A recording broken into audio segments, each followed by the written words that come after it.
From Hollywood, it's time now for... Johnny Dollar. Don Hancock, Johnny. Surety Mutual. Hi, Don. What's on your mind? Cui Bono. Cui who? It's Latin, kiddo. Cui Bono. Who benefits? All right, I'll bite. Who does? A little doll named Luann Parker down in Green Pass, Virginia. $100,000 worth, Johnny. Double indemnity. Wow, what did she do? Answer the question? She sure did, with a 38. 2 bullseyes right in her foster papa's heart. Well, then if it's an open and shut case, you don't need... Oh, it's that all right. She's the gal what done it. She admits it. But the coroner is about to call it an unavoidable accident. Seems little old Magnolia Blossom thought Papa was a prowler. And what do you think? Just what I said. Cui bono. So? I think you'd better put yourself on the payroll.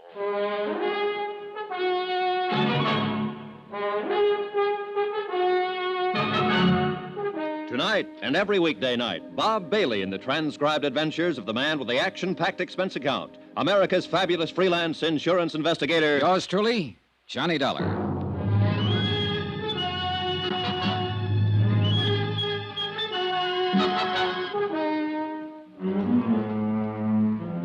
Expense account submitted by Special Investigator Johnny Dollar. To the Home Office, Surety Mutual Insurance Limited, Hartford, Connecticut. The following is an accounting of expenditures during my investigation of the Cui Bono matter. Item 1, $78.45. Transportation and incidentals, Hartford to Green Pass, which was a village of some 12,000 people, hidden among quiet wooded hills, and located, as I discovered on arrival, some 3 miles from the railroad station.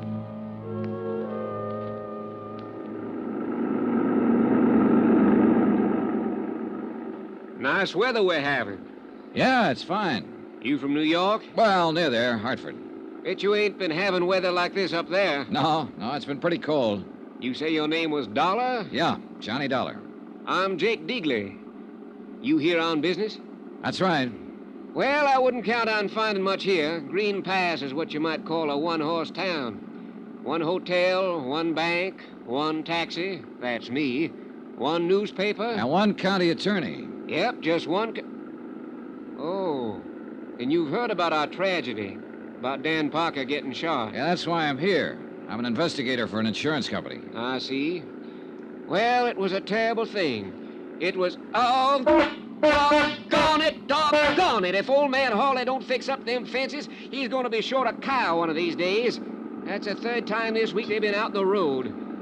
How do people around here feel about Dan Parker? Was he well-liked? Well, he'd been reelected for 5 straight terms.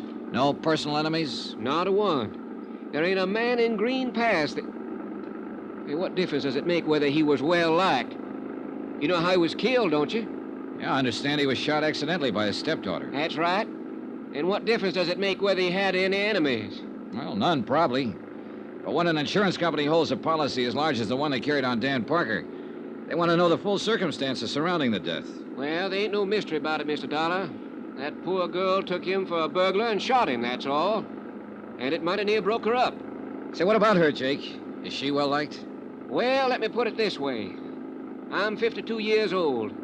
I got a grandson, 17. And we're both in love with Luann Parker. I see. And there's 5,000 other males in Green Pass that feel the same way.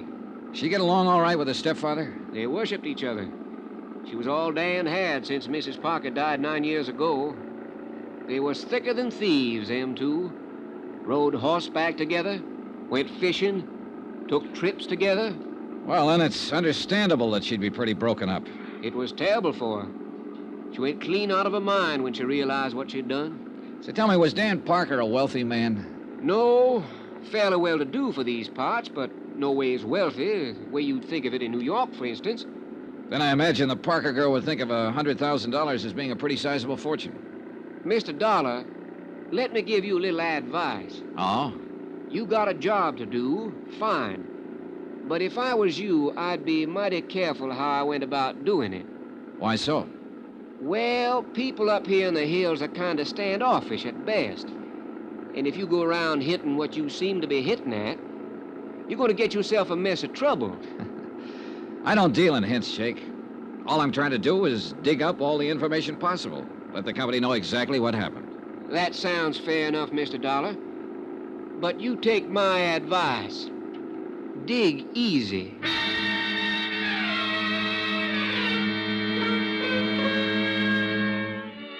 Jake Digley's one-man taxi service dropped me off at the town's one-man hotel.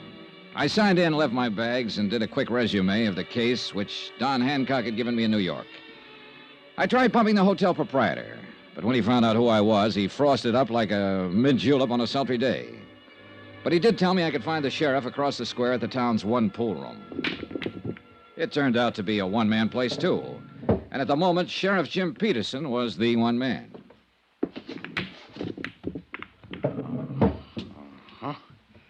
Oh, glad to know you, Mr. Dollar. Just a second now. Watch me get that there 3-ball down there. Good shot. No, that was a setup. You couldn't miss one like that if you wanted to.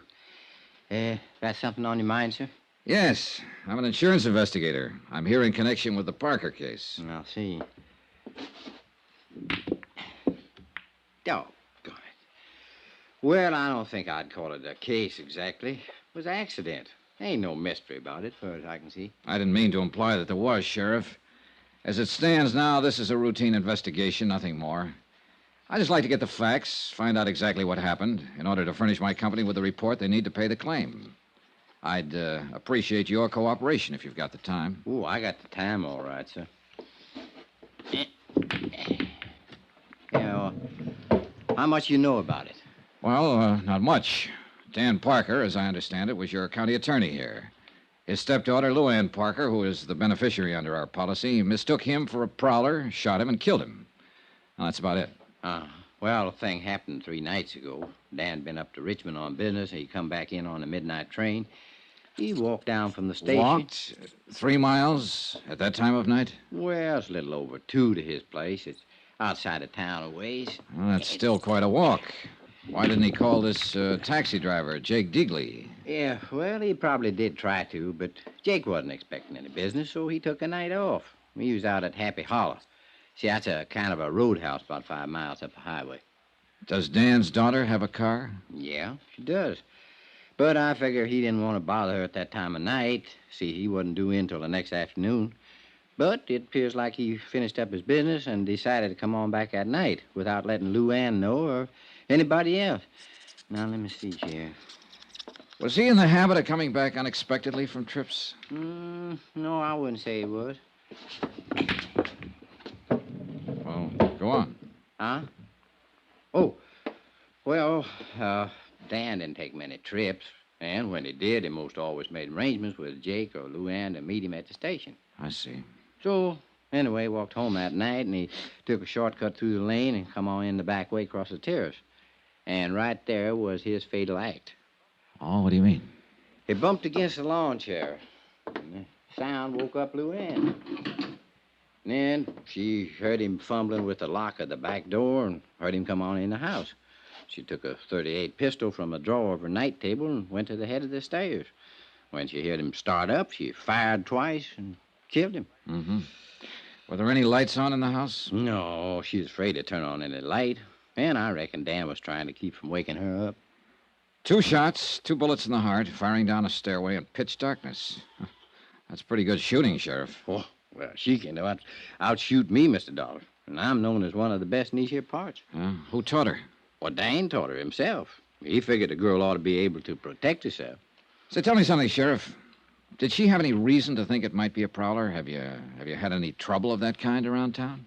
Oh, 3 weeks ago, there was a house broke into over on the south side, and twice since then, Dan called me in the night to come out and take a look around his place. Oh, why? Well, seems Luann thought she heard somebody trying to break in. And did you find anybody? Nope. Was Luann alone in the house the night of the shooting? Well, Mary Jackson was there. Who, Well, she'd been housekeeper for the Parkers for the last 15 years. What's her version? Same as I told you. She heard the shots, saw the lights in the hall come on, and heard Luann scream, "Father." How did the girl and her father get along? Well, couldn't have been any closer. She pretty broke up about it. You talked to her yet, Mr. Dollar? No, not yet. No, I didn't think so.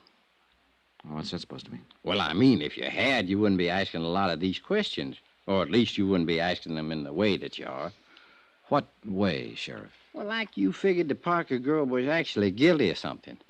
Well, she did pull the trigger, didn't she? And with sufficient reason. She was nervous. She'd heard prowlers around before. Or at least thought she did, which adds up to the same thing. She thought she heard somebody break in. She knew she couldn't count on Mary for any help. She had a gun, knew how to use it, so she got up her courage and done a natural and normal thing. She used it. And she'll regret her mistake the rest of her life. Yeah. Yeah, that's the way the picture seems to work out. At the moment, at least. You got any reason to doubt it? I get paid to doubt things, Sheriff, until I satisfy myself that there's no reason to doubt them. And that's all I'm trying to do. It's all the insurance company expects me to do. I'm not out to pin anything on this girl or to get out of paying her claim, provided it's legitimate. It is. Well, then she's got nothing to worry about. If the thing happened as you just told me it did, then I have as much sympathy for her as you do. It'll be a pretty rough memory to live with. I just want to be sure, that's all. All right, Miss Dollar. You look around. You talk to people. Ask any questions you're a mind to, but you're going to come out right back where you started at. You're probably right. Dan and me'd been friends for years. Good friends. Now, if I thought there was the slightest doubt about this, I would be the first one to kick up a fuss and go after the truth. Even if the evidence pointed toward Luann Parker? No matter where it pointed to. Well, now, look, I want to talk to the housekeeper and to Miss Parker herself, and I'd like to attend the coroner's inquest if you don't mind. No, I don't mind, but you're a little late. Huh? It was held this morning. What was the verdict? Death by misadventure, unavoidable accident, with no recommendation for prosecution. I see. Would it be possible for me to see a copy of the transcript? It would. I'll ring the coroner and tell him to expect you. But let me give you a little piece of advice, Mr. Dollar. All right. Folks in these here parts love that girl. So when you start walking around asking questions, walk easy.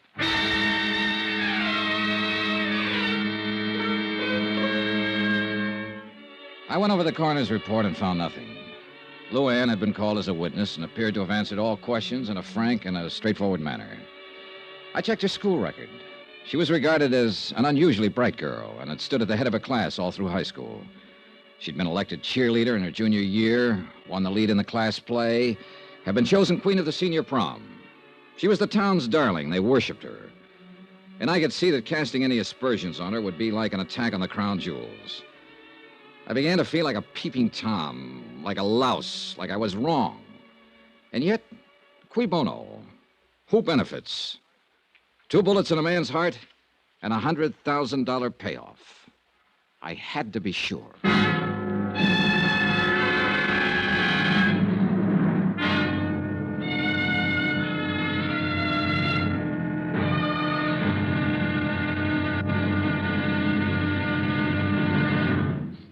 Now, here's our star to tell you about tomorrow's intriguing episode of this week's story. Tomorrow, beauty is as beauty does, and an idol is found to be made of flesh and blood.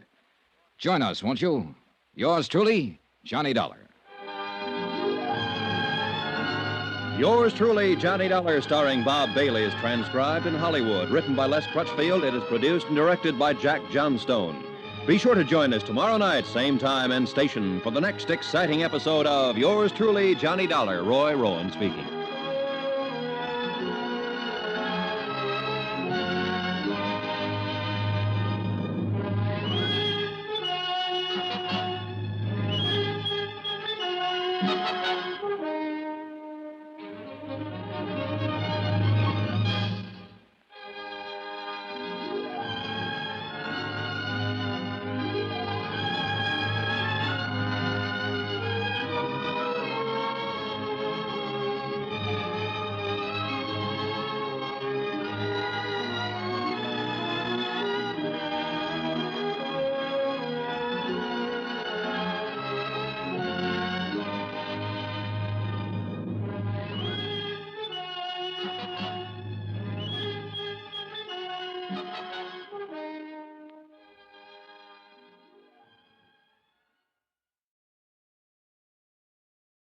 From Hollywood, it's time now for...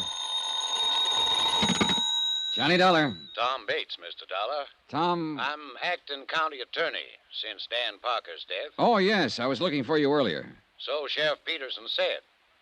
What was it you wanted to see me about? Didn't Peterson tell you why I'm in town? Yes, of course. You're an insurance investigator. You're here in connection with Parker's accident. Accident, did you say? I thought the sheriff straightened you out on that. He tried his best. Well, I'm afraid I can't tell you any Mr. more. Bates, are you in your office at the moment? Yes, I am. Stay there, then. I'll be right over.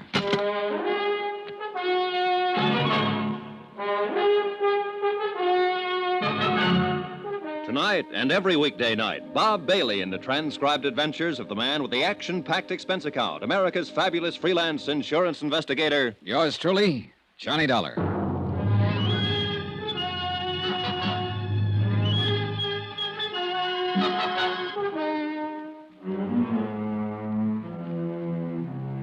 From Special Investigator Johnny Dollar, location Green Pass, Virginia, to the Home Office, Surety Mutual Insurance Limited, Hartford, Connecticut. Assignment, the Cui Bono Matter. Expense account continued. Item 4, 5 cents for a copy of the Green Pass Weekly Sentinel. I glanced through it as I walked across the square from the hotel to the courthouse. The big news, of course, was the tragic death of longtime county attorney Dan Parker. And 2 columns of the editorial page were devoted to eulogy and sympathy for the dead man's adopted daughter, Luann, who had mistaken her father for a prowler and shot him to death with his own gun. But neither the editorial nor the front page mentioned the fact that Luann, because of her mistake, stood to collect $100,000 worth of insurance. Come in. Are you Tom Bates? That's right. My name is Dollar. I just talked to you on the phone. And I told you I had nothing to say. Mind if I sit down? Now, look here. You look, Mr. Bates. I've been in the business of insurance investigation for quite a while. And I probably know the legal rules and responsibilities of your office about as well as you do. Get out, Dollar. Well, for 2 cents, that's exactly what I'd do. And if I did, you'd find yourself in a real tight spot. What are you talking about? The company would have a battery of high-powered legal eagles in town by 8 o'clock tomorrow morning. And they'd have a subpoena, a restraining order, an order to show cause so quick it'd make your eyes bug out. And that's where it would start to get embarrassing, Mr. Bates. When you tried to explain to the court why you were withholding evidence and refusing to cooperate. What do you mean, refusing to cooperate? I haven't refused a thing. It sounded that way to me. I don't care how it sounded. Look, I know what you're up to. Peterson told me why you're here. Oh? You're out to muddy this thing up. You're trying to pin something on Miss Parker so you can get out of paying the insurance claim. And subpoena or no subpoena, you'll get no help from my office on a crooked deal like that. Any reason for you to think something could be pinned on her, Mr. Bates? Of course there's no reason. You saw the transcript of the coroner's inquiry, didn't you? I did. Well, did you find one single hint of suspicion anywhere in it? No. Not much of anything else, for that matter. Are you always as gentle with your witnesses as you were with Miss Parker? The girl was half out of her mind with grief, on the verge of a breakdown. We got the facts. What more do you want? Maybe we should have thrown her in jail, beat her up with a rubber hose, starved her till she thought of something to confess. Is that the way you'd have done it? Oh, relax, Mr. Bates. You're not in a courtroom. No, and by heaven, I'm not going to be. Not on this case. Because there's no reason. How long have you been in love with the Parker girl? Ever since I... What difference that make? It might help to account for your attitude about this. What is it you're thinking? That I'm helping her get away with something? Covering something up for her? Or that all of us are, maybe? Everybody at the inquest? Well, it wouldn't surprise me too much, the way this whole town gets up on its high horse the minute you ask a simple question about the girl. Well, what do you expect when you go around insinuating Insinuating nothing, Mr. Bates. I haven't accused Miss Parker of a thing. I have no reason to. And regardless of what you think or Sheriff Peterson thinks, I didn't come here to frame her, to pin something on her. I want just one thing. The complete detailed story of Dan Parker's death, and I'm going to get it one way or another. Well, nobody's trying to prevent you. I'm glad to hear it. Then how about some cooperation? What do you want to know? How long have you been Mr. Parker's assistant? Almost 3 years. And now you automatically become county attorney, is that it? Yes, until the next general election. Do you intend to run for the office at that time? Possibly. I don't see How did you and Parker get along? Fine. Why? Well, did he approve of your interest in his daughter? Well, he certainly preferred me to, well, anybody else in the running. Who else is in the running? Nobody, actually. Are you engaged to her? Not officially. She doesn't think she's quite ready to settle down. Uh-huh. But if she had been ready, you think Mr. Parker would have welcomed you as a son-in-law, huh? I think so. I didn't kill him, Mr. Dollar. Ever have any arguments with him? No, none of any importance. Who were his enemies, Mr. Bates? He didn't have any. A county attorney without a single enemy? That's a little remarkable, don't you think? That was the type of man he was. He'd usually let sleeping dogs lie, easy going. Too much so, maybe. That was half the... Half the reason the two of you argued? Is that what you started to say? There were times when he should have gotten tough, or at least let me do it. Well, you'll have your chance now. And I'm going to take advantage of it. In one case, at least. Oh, what case is that? The Happy Hollow Roadhouse. That place should have been closed 2 years ago. But Mr. Parker wouldn't hear of it. And the sheriff wouldn't touch it without Parker's okay. Who runs it? A dirty little... His name's Sammy Drake. A cheap 30-cent crook. Why should the place be closed, Mr. Bates? Because it's a menace to the community. Drake's got everything going out there, wide open. He ought to be run out of town. And before the month's up, he will be. Was Drake a friend of Mr. Parker's? Hardly. Is Miss Parker acquainted with him? She knows him, of course. In a town this small, everybody knows everybody else. Doesn't mean anything. I see. You see what? What are you driving at, anyway? The complete, detailed story, that's all. Fine. But what bearing does this stuff have on the story? Oh, none, probably. The sheriff tells me Miss Parker is a dead shot with a pistol. Do you know if that's true? Absolutely. She can outshoot me any day of the week, along with most of the other men in the county. That's one of the ironies of the thing.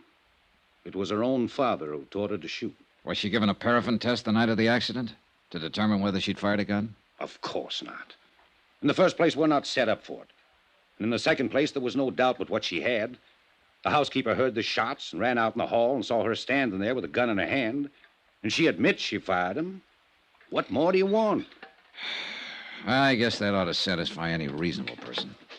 Well, thanks a lot for your cooperation, Mr. Bates. You're welcome. And I'll frankly admit I don't have the slightest idea what line of thought it is you're trying to follow. It's the same one I've been following ever since I left Hartford. Do you know the Latin phrase, cui bono? Sure. Means who benefits. It was an old principle of Roman law. And it's still a good one. Who benefits here? Well, Luann Parker, of course, to the tune of $100,000.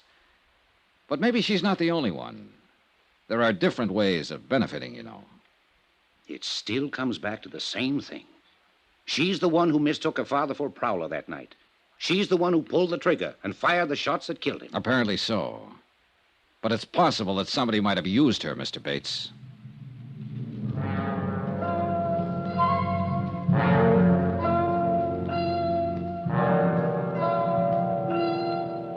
Expense account, item 5, $6 even. Flat rate payment to Jake Deagley for a couple of hours' use of his battered old taxi.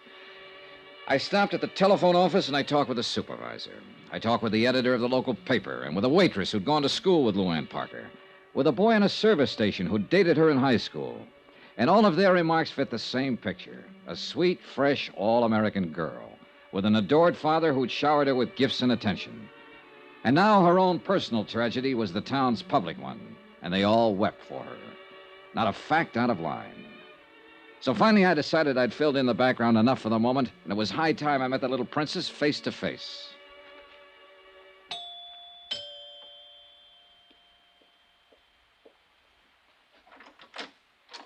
Yes, sir. Good afternoon. I'd like to see Miss Parker, please. Well, I'm sorry, sir, but she ain't here.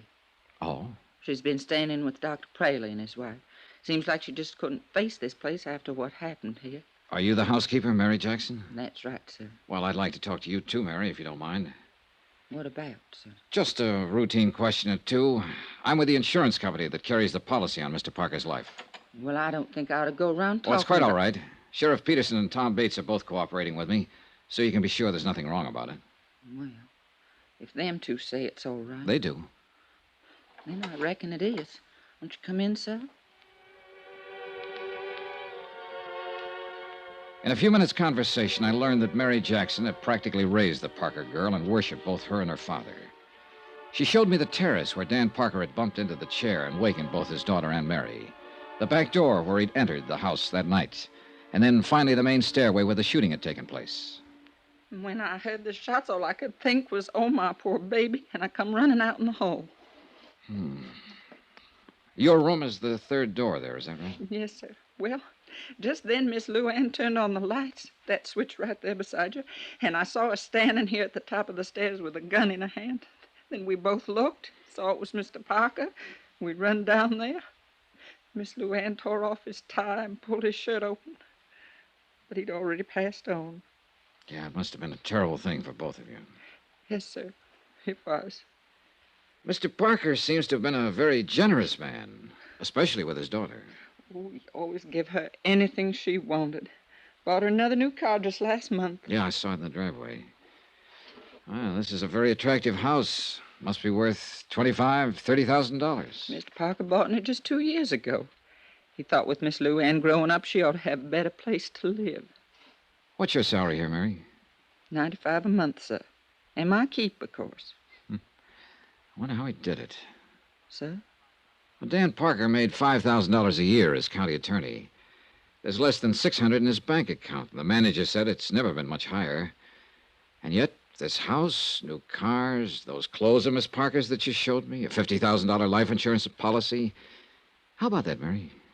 I don't know nothing about it, sir. And still, with all this, they were always quarreling. How'd you find that out? Why, Mary? What did they quarrel about? Well, it's only been the last 6 months, and it wasn't her fault. It wasn't like her. It was that Sammy that put those ideas in her head. Sammy Drake, the fellow who owns the Happy Hollow? And she was a restless one with nothing to do, and he took advantage of it. Filled her head full of crazy notions. I know it was him. What crazy notions, Mary? Oh, going off to New York, getting on the stage, or dancing in some nightclub. It's the only thing Mr. Parker ever refused her. But he sure put his foot down on that. He said the only way she'd do it'd be over his dead body. Oh, sir. Thanks, Mary. You've been a lot of help.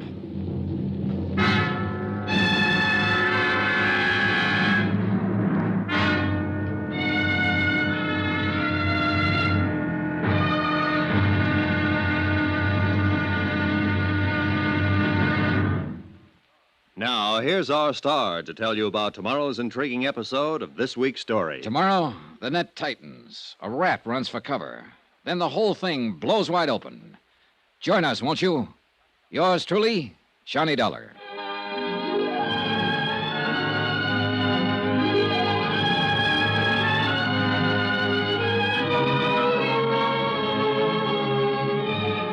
Yours truly, Johnny Dollar, starring Bob Bailey, is transcribed in Hollywood. Written by Les Crutchfield, it is produced and directed by Jack Johnstone. Be sure to join us tomorrow night, same time and station, for the next exciting episode of Yours truly, Johnny Dollar. Roy Rowan speaking.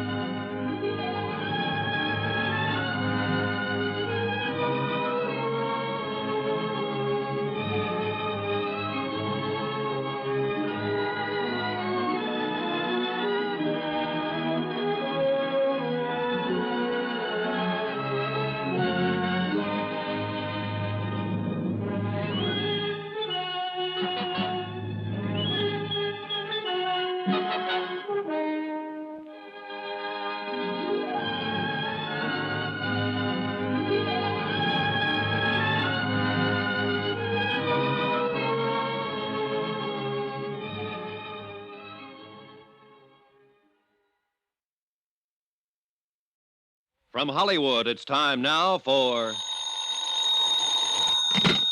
Johnny Dollar. This is Tom Bates. Oh, how are you? Dr. Praley just called me, Mr. Dollar. He says you've been threatening him. Oh, I wouldn't call it a threat, Mr. Bates. I simply told him that if he won't let me question Miss Parker, then I'll have to get a court order to do it anyway. Well, as acting county attorney here, I think I could block that order, Mr. Dollar. Maybe, but I doubt if it would be a very smart move. Now, you look here. She's in no shape to answer questions. She's under doctor's care. It's been 5 days now since the shooting. She's still very upset, nervous. She might say things that could be misconstrued, that she didn't mean. Oh, what things? How would I know? I just thought you might. Since you've already questioned her once, right after she killed her father. Wasn't she upset then? Did she say anything you misconstrued? I'm warning you, Dollar. And I'm warning you, I'm going to talk to that girl one way or another.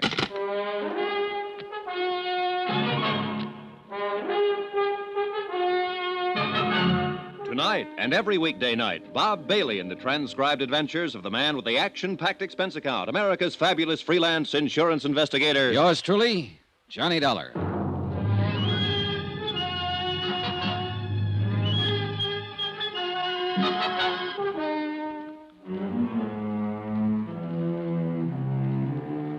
From Special Investigator Johnny Dollar, location Green Pass, Virginia, to the Home Office, Surety Mutual Insurance Limited, Hartford, Connecticut. Assignment, the Cui Bono Matter.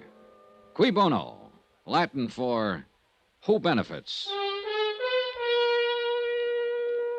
Item 8, $1. Transportation out to Sammy Drake's Happy Hollow Roadhouse on the highway north of town. On the way there, I thought over what I'd learned so far, and I realized it wasn't much. On the face of it, the thing was simple enough, no mystery at all. 5 nights ago, Dan Parker, the local county attorney, had returned from a business trip and entered his sleeping house. His adopted daughter, Luann, mistaking him for a prowler, had shot him to death in the darkness. There it was, an accident, pure and simple. The coroner said so, the sheriff agreed, and the whole town was determined to keep it that way. But I still couldn't buy it quite that easily. Not when there was a $100,000 life insurance policy payable to Luann Parker, the girl who'd pulled the trigger. Maybe I'd find some answers at the roadhouse.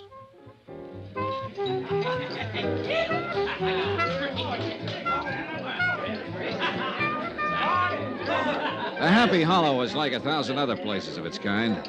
A neon-lighted barn set 50 yards off the road. Inside, a jukebox, a raucous bar, and a scattering of tables around a splintery dance floor. Saturday nights, a 4-piece band. Probably a game or two going on in the back room, and whatever else the local sports might demand. It was early yet, and the joint hadn't started to jump. What's the word, Mac? Save your money and buy booze. Yeah, man. Out of towner, huh? Depends on which town. Any town but this one, man. Here it's for the birds. Oh, I don't know. Looks to me like you got a good setup here. I'm eating. But it ain't easy, man. It's rough. Oh, it'll be rougher, Sammy, with a new county attorney. What's the pitch, Mitch? That's your name, isn't it? Sammy Drake? That's a crime, maybe? Oh, it might be. I don't know yet. You with the feds? No. Syndicate man? No, I'm an insurance investigator. Insurance? You mean protection? Not the kind you're talking about, Sammy. I'm here in connection with Dan Parker's death. You mean you're legit? That's right. Well, tie me up and mail me off. I thought you were somebody putting a bite on me. I am. Yeah? Yeah. I got some questions, Sammy, and I want some answers. About that Parker rubber? Right. Well, you're out of luck, Chuck. I don't know nothing from nothing about nothing. See what I mean? I got reason to think different. How so? Somebody been passing the word? Maybe. 2 get you 5. It was that Bates character. Am I in? I couldn't say. Sure it was. The new county attorney. He's got a big deal now. And he'd give his left eyeball to put the finger on me. Why so? Why's he got it in for you, Sammy? Because he thinks his doll has been... You mean the Parker girl? I forget. You want to do it the hard way, Sammy. No speak English. I can get Tom Bates to issue a warrant, you know. He'd love to have that chance. So you can either talk to me here and now, or you can talk to him and the sheriff in the basement of the courthouse. Rough and tough, huh? If that's what it takes, yes. Come on back to the office. All right. What'd you say your name was, Buzz? I didn't. It's Dollar, Johnny Dollar. Dollar, huh? Yeah, rhymes with collar. I always like to be wise to who's putting the slug on me. Come on in. Thanks. How about a drink? No, not now, thanks. Well, I guess I'll have a short one for my health. You hungry? Like a steak? Later, maybe. They're the most. This is a crummy joint, strictly for the sticks, but the food's good. Well, here's a go. Yeah. Maybe you think I'm trying to stall. I know you are, Sammy. No, not really. Not now, anyway.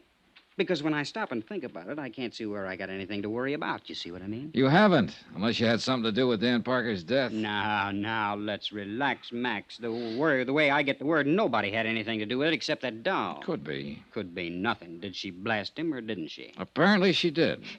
Thought he was a burglar. That's a rich one. And she's halfway right at that. Meaning? Look, Dollar, I'm on a level with you. If you got any idea that I wanted Dan Parker knocked off, you're way out there. You want to know why? I can probably guess. I'll tell you why. He was my fix in this town. 3 years I've had this place open, and I've never been touched. So why would I want to put myself out of business? Oh. How much was the payoff? $1.50 a month. Maybe you figured you could make a better deal with somebody else. Yeah? Who? Not with that stuffed shirt Bates. He's just been itching to get at me. But Parker kept a lid on him. How about the sheriff? Who knows? I'm going to give him a pitch, of course. It's my only chance now to stay in business. But I don't know if he'll play. See what I mean? All right, Sammy. Let's go back to the question I asked you outside there. Why does Bates have it in for you? Because he's got the drooling goose for that Parker kid. And he didn't like it much when she kept hanging around me. How'd you feel about it? You want the truth? I didn't like it much either. Why not? She was too wired up and spoiled. Used to getting her own way. Oh, this town's treated her like a queen or something. She figured she could do as she pleased. Well, that don't go in a joint like this. What do you mean? Well, these lads come in here, get a few shots under their belt. Dame like that starts to mean trouble. I didn't want her hanging around. I had a good thing going here, and I wasn't about to get it lost up. But it was no use. I couldn't keep her out. What did her father think about it? He didn't like the idea, but he couldn't do much about it. She got her own way with him, the same as with everybody else. Except when she wanted to go to New York. Well, nobody can win them all. I understand you put that idea in her head, Sammy. Then you better take a different understanding. Yeah? Yeah. She was bugged up on that idea before I ever met her. That's why she started coming in here. She wanted me to put her hep on how it was in the big, wild city. She wanted to know how to get in. What was the names of all the spots, including the rough ones? How the rackets worked. How would I know how the rackets work? I didn't say a word, Sammy. You know something? In some ways, that kid's as smart as a mink. But underneath, she's a regular hick, just like the rest of them around here. She thinks that stuff is glamour, the big time, hot stuff. And she was busting her braces to get at it. Even this place, this crummy clip joint. To her, it was wicked and exciting. Oh, man, how square can you get? I suppose you tried to talk her out of going to New York. Do I look crazy or something? I was all for it, anywhere. As long as it got her off my neck. Oh, a beautiful girl like Luann Parker on your neck, and you were trying to shake her off? Oh, Sammy, I'm losing you. Oh, look, Dollar, when it comes to dames, I've got as fast an eye as the next guy. But with that chick, oh, man, I unpack my toothbrush and I stay home. Why? Why? She's got this whole town fooled. Everybody but me. A sweet little thing in ruffled rompers, bucking for a halo. Well, I got news for you, brother. She ain't. And you're the only one who really knows her. Is that what you're claiming, Sammy? Sure. It's a big laugh. But that kid's smart. And inside, she's colder than a fish. I'm a fairly tough baby, Dollar, but I'll tell you something straight. I'm scared of that girl. Expense account item 9, $6.90. Steak and incidentals at the Happy Hollow Roadhouse. And Sammy Drake was right. The steak was good. Item 10, $1.75. Transportation out to the Green Pass Railroad Depot, 3 miles east of town. I tried to see that night station agent earlier in the day, but he was sleeping then. But it was nearly midnight now, and I figured he'd be on duty. He was. Good evening, sir. Hold it, son. Got a message coming here. Yes, sirree. Old number 8's going to be right on time. I'm glad to hear it. I want to... Hold it, son. Got to answer it, you know. Mighty important business getting these here trains through. Yes, I imagine it is. Yeah, hold it! Yes, sir. Right on time. Be here in about 2 minutes now. Well, son, what's on your mind? I wondered if you were on duty the night Dan Parker got back in from Richmond. The night he was killed. Oh, yes, indeedy. You must be that fella Sheriff Jim Peterson was telling me about. That fella from the insurance company. Yes, that's right. Well, then I guess it's all right to talk to you. Leastwise, that's what Jim said. Nice of him. It's a mighty terrible thing. A downright tragedy for that poor motherless girl. Making a mistake like that, shooting her own father. Yeah, rough deal. Did you notice Mr. Parker when he got off the train that night? Why, of course I did. I always notice anybody getting off. It's part of my job, son. Yeah, well, It was right about this same time of night. He come in on number 8, the same one that's due in now. Did you talk with him? Of course I talked with him. I know Dan Parker since we was both pups. he said, "Hi, Willie." I said, "Fine." And he said, "How's the family?" And I said, "Fine." And he said, "Well, we talked. We had to talk more, too, but there's some fellow with him." Oh, Well, I didn't know that. I reckon it was just some passenger he'd struck up the time of day with. Dan was all... There. You hear that, son? She's a-coming across the Briar Creek Bridge right now, right on time, Well, too. look, what happened to this stranger? Did he and Dan Parker leave the station together? Oh, no. No, they just talked while the engine was taking on water. The fella got back on the train before it pulled out. He's just going through. Did you hear what they were talking about? No, can't say that it did, son. Most likely didn't amount to nothing, though. No, I suppose not. By golly, I did hear one thing. Oh, what? Just when the train was starting up, the fella leaned out and yelled, "Thanks a lot, I'll be seeing you." Dan just grinned, waved back, and went on down the platform to the telephone booth. You, don't know what he meant by that remark. Oh, nothing, more than likely. Just one of them things you say, you know. But that's life for you, because he won't be seeing him after all. See, she's coming around the bend there, son. I gotta get the mail sack out. You got any more questions, you're gonna have to ask him on a run. The mail's got to get through. Oh, I wouldn't think of stopping it. Hey, look, you said Dan Parker made a call from that telephone booth over there. You know who he talked to? Nobody, son. What do you mean? Why, he come back and said he had a busy signal. I guess he'd have to walk home. And that's what he done. That was his mistake. That was one of them anyway. You got any more questions? I reckon they'll have to wait. I haven't got any more. How's that, son? I said thanks a lot. What for? Well, there you got me. I don't know.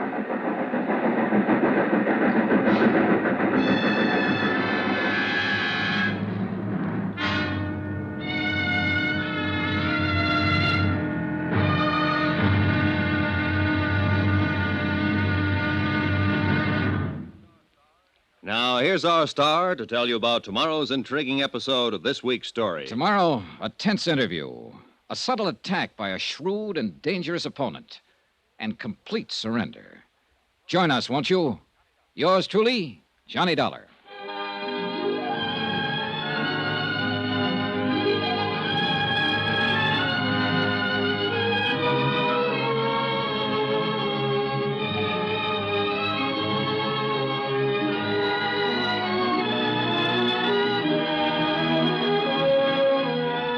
Yours truly, Johnny Dollar, starring Bob Bailey, is transcribed in Hollywood. Written by Les Crutchfield, it is produced and directed by Jack Johnstone. Be sure to join us tomorrow night, same time and station, for the next exciting episode of Yours truly, Johnny Dollar. Roy Rowan speaking.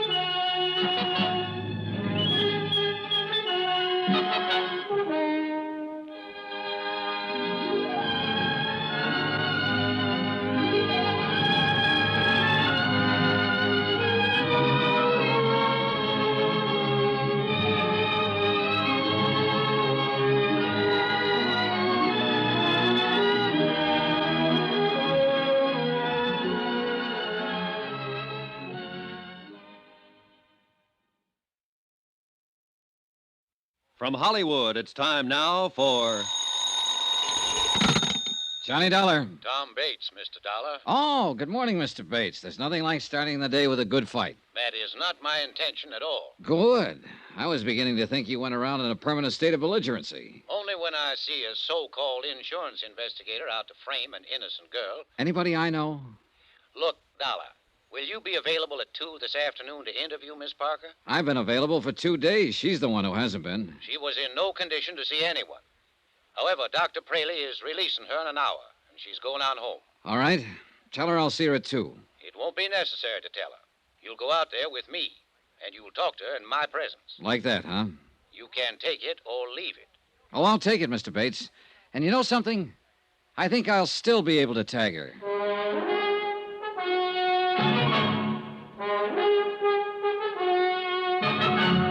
Tonight and every weekday night, Bob Bailey in the transcribed adventures of the man with the action-packed expense account, America's fabulous freelance insurance investigator. Yours truly, Johnny Dollar.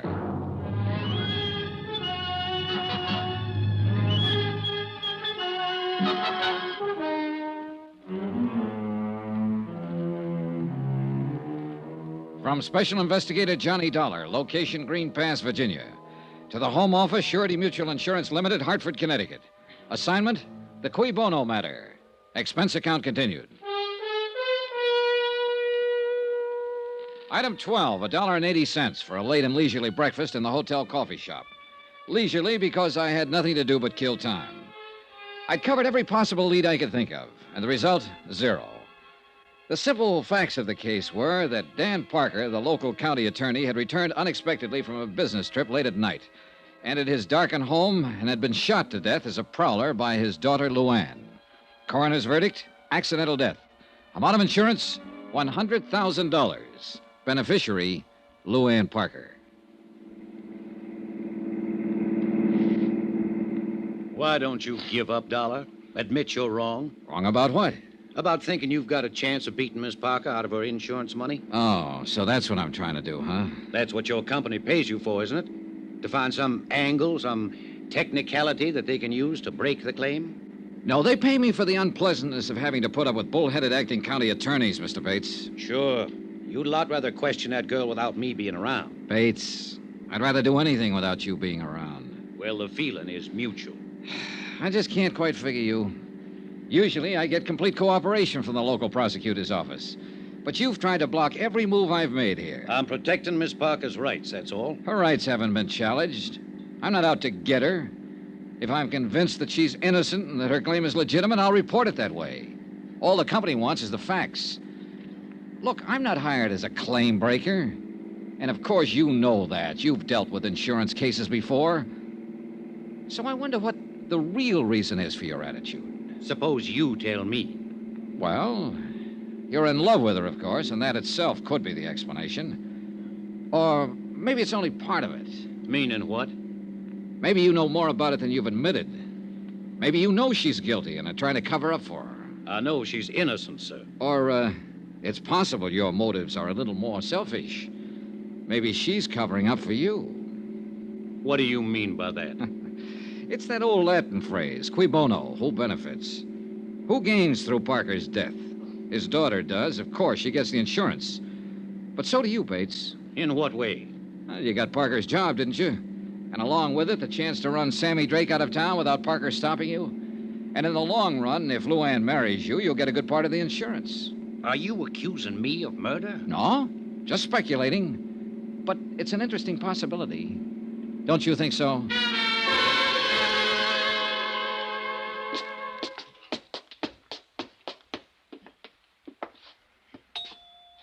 Any particular subjects I should avoid, Mr. Bates? Ask anything you want, as long as I'm here to advise her. Oh, hello, Tom. Luann, this is Mr. Dollar from the insurance company. How do you do, Miss Parker? Mr. Dollar, won't you come in? Thank you. I guess we better go in the study. Mary's cleaning the living room.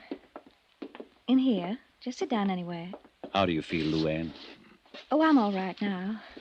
For a few days after it happened, I couldn't feel anything but horror, self-loathing. I wanted to kill myself.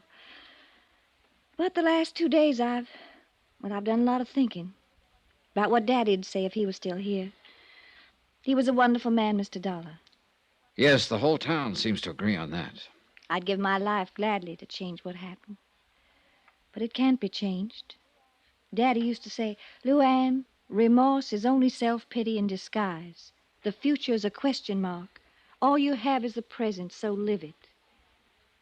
He believed in those ideas, Mr. Dollar, and I'm going to try to live my life by those beliefs, because I loved him very much. Miss Parker, I have a few things I'd like to ask you in order to complete my report. Do you feel up to answering some questions? Yes, of course. Whatever you wish. I insisted, Luann, that I be present during this interview. Why, Tom? His job is to save money for the insurance company. He'll try to trip you up, lead you into saying things you don't mean, things that could be misinterpreted. Tom, that's ridiculous. I've nothing to hide. Of course, hon. But he'll make it seem as if you do. I'd say you're making it seem that way, and for no more reason than just a silly kind of suspicion. Luann. Mr. Dollar, would you rather talk to me alone? I think it would work out a little better that way. Tom, it's been nice to see you. I'm not leaving. Yes, you are leaving. Right now. Honey, you don't... I said now. All right, Dollar. I guess you will. Phone me later, Tom. Sure, Luann. He's nice. He means well, but sometimes he can be an awful idiot. Oh, his actions are fairly normal for a man in love. Or one who thinks he's in love. Well, it usually adds up to the same thing. Cigarette, Miss Parker? Oh, thank you. Well, what is it you'd like to know, Mr. Dollar? First, let me tell you a few things. I've talked to quite a number of people during the last 2 days. They all worship you. In fact, only one person in the whole town said anything against you. And he's a man whose word on anything would be a little questionable. Sammy Drake, I suppose. Yes. Well, I don't know what he said, but I imagine he thought he was being honest. You see, Sammy's never understood me at all, and I guess I have given him a kind of a bad time. How do you mean? By pretending to take him seriously. Most people seem to think of me as a child, Mr. Dollar, but actually in my attitudes and awareness, I'm quite a lot older than my age. Of course. And I saw right through Sammy the first time I met him. He's just a silly little would-be tough, but he likes to think of himself as a smooth, wicked mobster type. So I pretended to go along with it, even put on an act of my own in return. And what do you think happened? You had another Tom Bates situation on your hands. Sure. Sammy took me seriously. Well, I didn't want any part of that, so of course I ran for cover. And he has never forgiven me. Well, I guess you can stand having one detractor, Miss Parker. You got a big team on your side. I like people. I guess that's why they usually like me. I've had a wonderful life, Mr. Dollar. And I'm very grateful, especially to Daddy. He did everything possible to make me happy. I think if I'd asked for the moon, he'd have tried to get it for me. There was one thing, though, that I understand you disagreed on. You mean my wanting to go to New York? That's right. I guess the only arguments we ever had was over that. If I'd only known how short a time he was going to be with me, well, it didn't matter that much. I felt I was right, that the only reason he was against the idea is because he still thought of me as a child. Parents usually do that. I know. And it just didn't matter enough to hurt him when he had so little time. But you can't go back. I wonder if you would try to go back for just a moment, Miss Parker, and tell me in your own words just what did happen that night. Well, Daddy had gone to Richmond on business. None of us expected him back that night. All right, go on. Well, Mary, she's our housekeeper. She went to bed early. I read till about 11, and then I went to bed. And shortly after midnight, something woke me, a noise down on the terrace.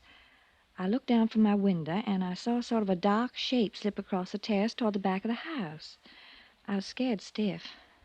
I'd heard prowlers outside twice before during the past month. Yes, the sheriff told me you did. Yes, well, I realized it was up to me because Mary would have just gone to pieces if I'd waked her.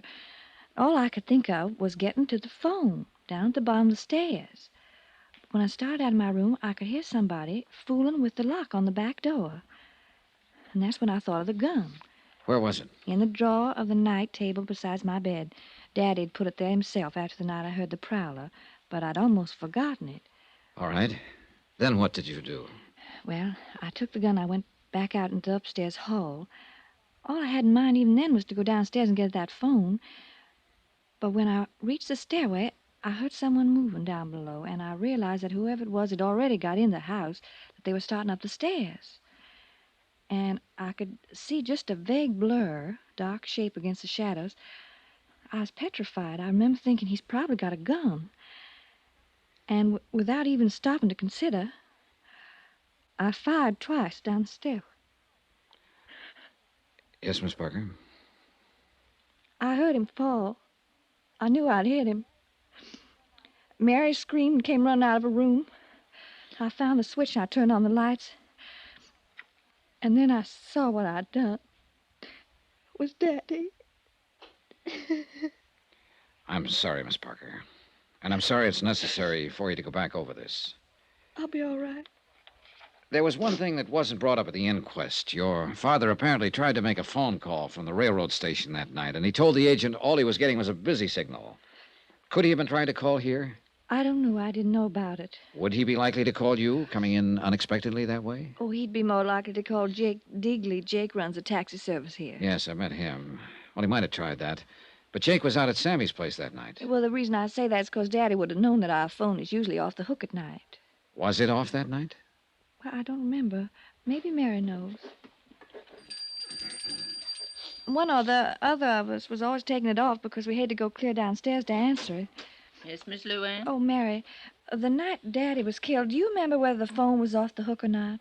Yes, Miss Luann, it was. I remember when I picked it up to phone the doctor.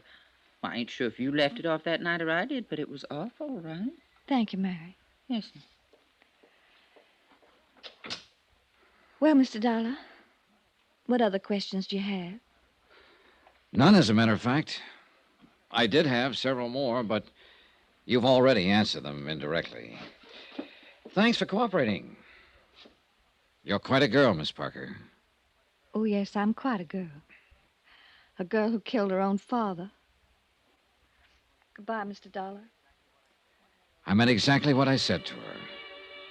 One way or another, she was quite a girl. Either she was one of the sweetest, bravest, and most honest kids I'd ever met, or she was one of the smartest, coolest little murderesses who ever walked the face of the earth. And I was very much afraid that I'd never be quite sure which.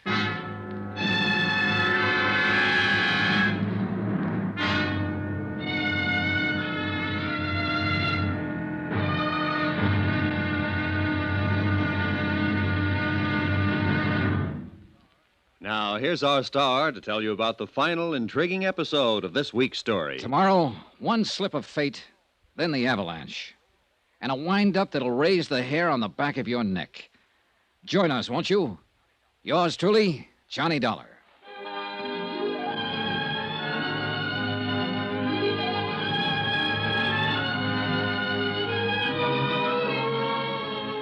Yours truly, Johnny Dollar, starring Bob Bailey, is transcribed in Hollywood. Written by Les Crutchfield, it is produced and directed by Jack Johnstone.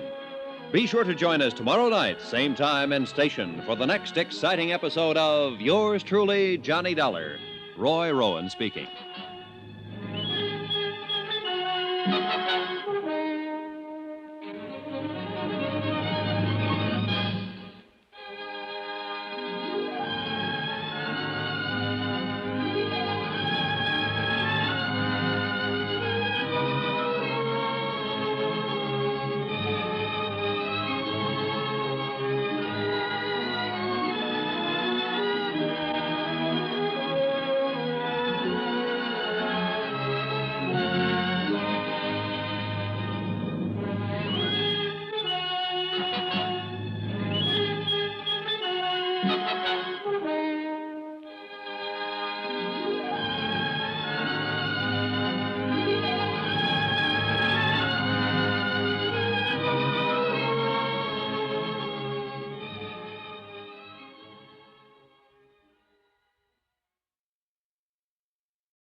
From Hollywood, it's time now for... Johnny Dollar. Jim Peterson, Mr. Dollar. Oh, hiya, Sheriff. I understand you talked with Miss Parker this afternoon. That's right, I did. Well, what do you think now? I think I'm going back to Hartford the first thing in the morning. So, you finally decided the girl is innocent. I don't know, Sheriff. And I probably never will know. I'm just finishing up my report now. I'll send you a copy of it. Well, I'll be mighty interested in seeing it. On the basis of my investigation, I'm sure the company will pay her claim without question whenever she's ready to file. I'm beat, hands down, and there's no use denying it. Well, you can't win every time, Mr. Dollar. It's not that, Sheriff. But this is the first time I've ever had to end a report with a question mark.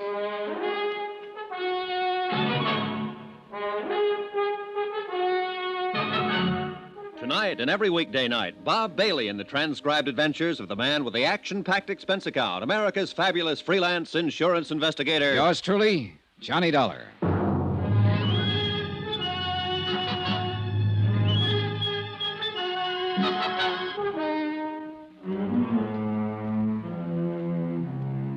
From Special Investigator Johnny Dollar, location Green Pass, Virginia, to the Home Office, Surety Mutual Insurance Limited, Hartford, Connecticut. Assignment, the Cui Bono Matter. Expense account, final page. Item 14, 50 cents. Notary fee on a 20-page report. A report that covered everything and told nothing. But it was the best I could do. I had no more leads, no new ideas. The bare facts of the case still stood. Dan Parker had returned unexpectedly from a trip, entered his darkened home late at night, and had been shot to death as a prowler by his daughter, Luann. Amount of insurance, $100,000. Beneficiary, Luann. I checked through a half a dozen theories and been forced to throw out every one of them. And the whole case finally came down to just one simple question. When Luann pulled that trigger and fired down the dark stairway, did she or did she not know that she was shooting at her father? I couldn't answer it, and I didn't believe anyone else would ever be able to. Except, of course, Luann herself. Item 15, $1 even. Transportation out to the Happy Hollow Roadhouse, where the steaks were good, the drinks were good, and a beaten-down guy could kill an evening. Well, wrap me up and nail me south. Here's that dollar man again. How's it going, Sammy? Business gets any worse, I'll open an artery. You here for kicks tonight, or are you going to put the arm on me again? Let joy reign unsuppressed. That's the word, man. That's the word. Come on over. I'll let you buy me a drink. You're riding on a swindle sheet. Or better yet, I'll let you buy me one. You own the joint. Okay. Set us up, Joe. Make mine a usual fusel. What'll you have, sir? Scotch on the rocks. You ever get through to that Parker chick? Yeah, I talked to her this afternoon. Well, what do you think, man? Was I right or was I right? About what? Is she a cool fool or not? I don't know, Sammy. She's a tough one to figure. She's just a tough one, period. Well, here's to the housekeeper's daughter. Yep. Ooh. This stuff is murder. I don't know why the customers stand for it. So what comes next, Tex? I'm going back to Hartford in the morning. And little Cookie gets her payoff. 100 G's. Man, it's really going for broke. If she is on the level, it's not enough to pay for the way she'll probably feel for the rest of her life. Feel? That one? I'm telling you, man, I know that little fluff. She's got a heart about as big and warm as the olive in a martini. You could be right. I know I'm right. She's took you, man. She's took you good. Bang, bang, and the little lady wins a prize. Maybe so. A big, fat 100 G's. And bad old Papa in the cold, cold ground. Man, she was really shooting for new shoes that night. Well, if she was, she's got 'em, Sammy. There's nothing more I can do about it. So that's life. What is it? You win a little, lose a little, and taxes take the rest. Why, Parker's got it made, man. Safe and cozy in his little box. No more worries. Oh, sure. But we can't all be lucky. Sometimes it... Well. Brace yourself, Sammy. It looks like you're raided. What? Oh, it's the sheriff. Right on time. On time? Relax, Max. He's just come to tell the tale and do the deal. Protection? Well, sure. Same setup I had with Parker. And the sheriff says he'll keep Bully Boy Bates in line. How about that, huh? Well, life goes on, I guess. Well, I wasn't expecting to run into you out here, Mr. Dollar. I don't imagine. Finish your report? Yep. Right down to the last comma, Sheriff. And the last question mark. Oh, now, I don't reckon there's any question mark. You got to the truth, all right. Just wasn't what you'd expected, that's all. Maybe so. You got a minute, Sammy? Sure thing, pal. Let's go back to the office. Stick around, Dollar. The joint will be jumping. Fine. I can hardly wait. Let's have another one here, bartender. Coming up. Sir, would you do me the honor of having a little drink with me? Well, thanks. I'm having one with you. I've already got it. Well, so you have. Well, another little one never hurts, though. Later, maybe. Thanks anyway. Any time, friend. What line you in? The insurance record. Sure. Well, that's all right, I guess. Oh, thank you, bartender. Thank you very much. I'm in ladies' ready-to-wear myself. Must be fascinating. A wholesale. I work out of Baltimore. Cover 3 whole states. Oh, I got a great little line of merchandise. I really don't need anything. Oh, the heck with business. Let's live a little, shall we? Mr. What? Dollar. Johnny Dollar. Oh, yes. Well, here's looking at you, Dollar. You know, I always believe in living while I can. Because you never know. Now, that's a very profound thought. No, sir, you just never do. Because it can happen to anybody. Just like it did to a fella I met last week. Man right here in this town, too. A fella named Parker. Parker? That's right. He was a fine chap. I met him on the train coming out from Richmond. And I was on my way to Roanoke. Oh, we were laughing and we were joking and everything. And that very night he got killed. And I read about it in the paper. So you just don't never know. Hey, look, tell me something. Are you the man who got off the train with him, talked with him on the platform while the train was standing in the station? That's right. That's right. He wanted me to meet his daughter. And that's all he talked about. It was his daughter. Oh, he was crazy about that kid. Well, did he expect her to be there at the station? Yes, but she wasn't. I guess they got their wires crossed. He tried to phone her, but he didn't have any luck. So I get back on the train. He walks off down the road, and a half hour later, he's dead. I'm telling you, just never know. On the train, on the way down, what did he say about his daughter? Oh, you know, the way a guy talks about his kid. He worshipped her. Yes, he did. That's all. He was telling how they were always kidding each other, and they were... Oh, say, here, take a look at this tie I'm wearing. Yeah, sure, it's a nice tie. Sure, it's a nice tie. That's what anybody would think, just to look at it. Yeah, it's a nice... Come on. I want to show you something about this tie. Well, can't you show me without going... No, you got to go outside, so come on. Mr. Parker gave me this tie. He was wearing one on the train, and I liked it, so he gave me one. He said he had 3 of them. His daughter gave them to him the week before. He got them from some novelty house. So come on. Well, look, what is it you want to show me about it? Oh, come on. We got to go down there at the corner of the building. Oh, boy, this'll knock you out. No, I'm telling you, it's just real crazy. Yeah, it must be. Parker never would have given it to me, except he had 3 of them. He figured he could never wear them all, so... Well, come on, let's see the trick. All right. Look, it's just a nice necktie, isn't it? That's all. Yeah, that's nothing out of the ordinary. Now, come on around the corner here, out of the light. Oh, boy, this is going to fracture you. Now, look. Well, I'll be... Good Lord. How about that, eh? Is it crazy? That daughter of Parker's really must be something, huh? Yeah, she is. Can you imagine a kid thinking up an idea like that? Can you? Giving her dad a necktie that glows in the dark.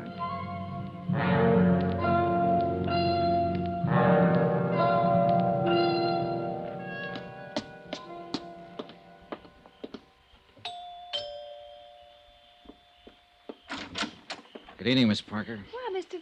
Dollar, what are you doing out here this time of night? Mind if I come in? Please do. Thanks.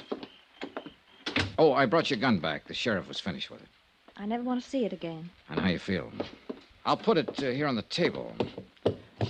You'd better not leave it there, though. It's loaded. I wish Sheriff Peterson had kept it. Oh, it may come in handy sometime. Again. Mr. Dollar. I was planning to leave town in the morning, Miss Parker. I'd already made out my report and given you a clean bill of health. Well, I didn't even realize I was under suspicion. What was I supposed to have done, Mr. Dollar? Deliberately murdered your father in order to collect $100,000 in life insurance? You've got a pretty horrible mind, haven't you? Maybe, but I wouldn't trade it for yours. Haven't you noticed my necktie, Miss Parker? I thought you'd tag it the first thing. Why should I? Because it belonged to your father. A special gift from his loving daughter. He gave it to a man he met on the train, and I bought it for $10 this evening. So now you know what happened to the 3rd tie. That's probably been bothering you. Because I imagine you carefully destroyed the other 2. I think you're a little more than slightly insane. Oh, it was a neat plan. Simple and sweet. You got the idea a month ago when the sheriff caught a prowler over on the south side of town. And suddenly you began to hear prowlers at night. You bought your father a set of ties that glow in the dark. And then you waited. And when he came back from that trip, you got your chance. You've got quite an imagination. Oh, it was a great setup. A dark house and him wearing a tie that glowed in the dark, just like this one, Miss Parker. It was a perfect target. You couldn't miss. It's almost a shame that you were beaten by one unforeseen accident. Your father talked to a stranger and gave him a tie. And that tie is going to hang you. No, I don't think so, Mr. Dollar. Turn on those lights. You were right, you know. It is a perfect target. You were very clever, Mr. Dollar, but not quite clever enough, or you'd have known. Sheriff. Yeah, I've been standing out there on the terrace. You... No, Luann. You better give me the gun. No use pointing it, honey. It's loaded with blanks. You all right, Miss Dollar?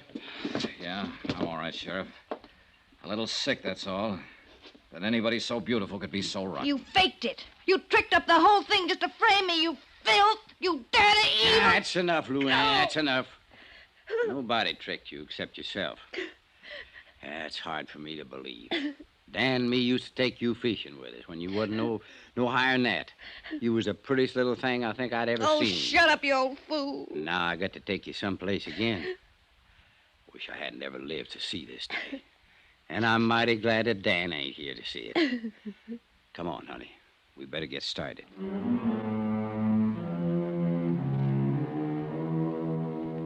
Expense account item 16, $148.30. Hotel and incidentals and green pass and transportation back to Hartford.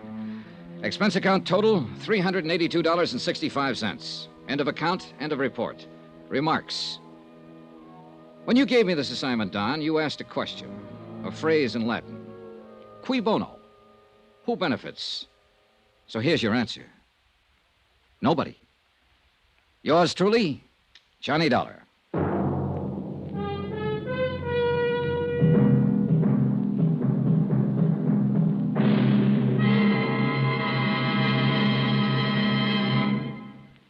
Remember, there'll be another intriguing story for you beginning next Monday night. Next week, a study in entomology. You know, bugs. And this one's the deadly variety, a firebug. Join us, won't you? Yours truly, Johnny Dollar.